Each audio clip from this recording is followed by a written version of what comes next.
பாண்டியரே? இந்த ஊரில் புரட்சிப்படை ஒன்று உருவாகி உள்ளது. எதற்காக? தங்களை அழிப்பதற்காகவாம். என்னை அழிப்பதற்கு புரட்சிப்படையா? புலிகேசி, உன் நாட்டிலே உனக்கு எதிரிகளா? யார் அவர்கள்?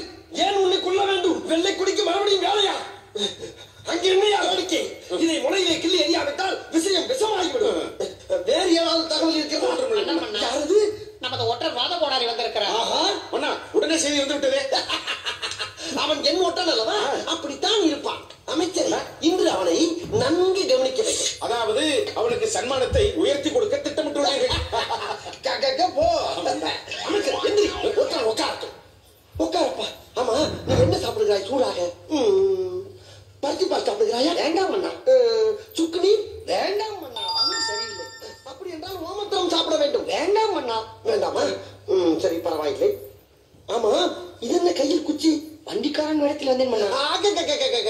அதே ஒற்றா, உன்னுடைய சிந்தனையும் செயலும் அப்படியே என்னை போலவே இருக்கின்றது. நீ தலைமை ஒற்றன் என்பதை நிரூபித்து விட்டாயா? எல்லாம் தங்களிடம் குறித்த யானைப்பால். யானை அல்ல, ஞானம். ஞானம். யானை. யானை. ஞானம். யானை. முடியல. சரி, என்ன செய்து கொண்டு வந்திருக்கிறாய்? மன்னா, பெரும் ஆபத்து வந்து கொண்டிருக்கிறது. என்ன ஆபத்து? வல்லவராயன் உங்களுக்கு புறா மூலமாக ஓலை அனுப்பினான் அல்லவா? ஆமா. அந்த புறா திரும்பி வராததால் உங்கள் மீது படையெடுத்து வரப்போகிறான். வல்லவராயன் படையெடுத்து? ஆமாம். எப்போது வரப்போகிறான்? எப்போது வேண்டுமானாலும் வரலாம். நாளைக்கு.